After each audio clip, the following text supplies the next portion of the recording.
जाता है कि बेटा हो तो श्रवण की तरह, भाई हो तो भरत ऐसन, भौजाई हो तो सीता ऐसन।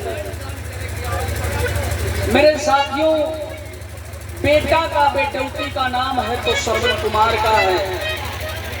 अपने माता पिता को बैठा करके बहंगी में और लेकर के चल पड़े, और जब चल पड़े तो चलते चलते आगे होता क्या है, एक लाइन कव्वाली के टुकड़ा लगलवा मास्टर।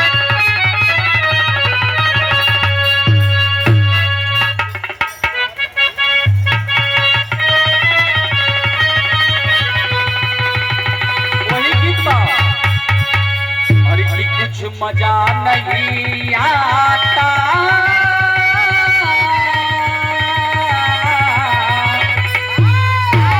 अरे कुछ मजा नहीं आता, अरे दूर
हमारे बड़े भैया रुपेश बाबू की ओर से, रुपन पासवान आपकी ओर से बहुत सारे पुरस्कार, 94 कोटि को नियमन बा।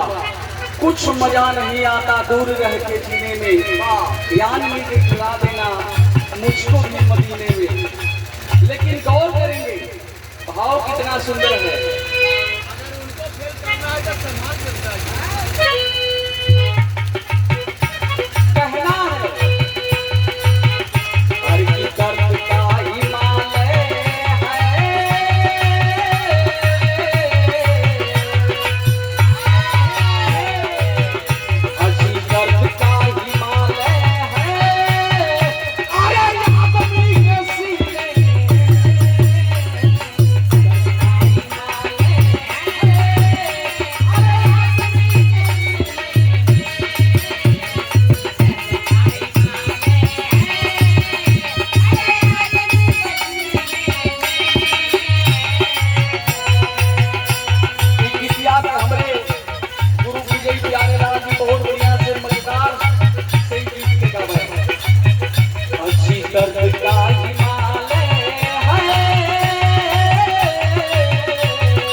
आखिर मेरे साथियों, श्रवण कुमार अपने माँ अंधा माता पिता के अंधा अंधी माता पिता का बंगी में बैठा करके लेके चलते हैं।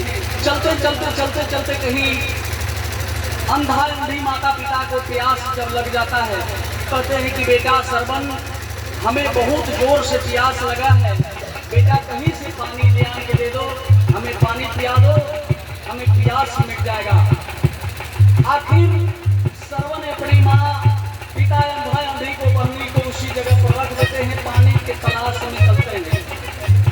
अंधा अंधी माता पिता अपने बेटा से कह रहे हैं, तनी सा गीत लग रहा है।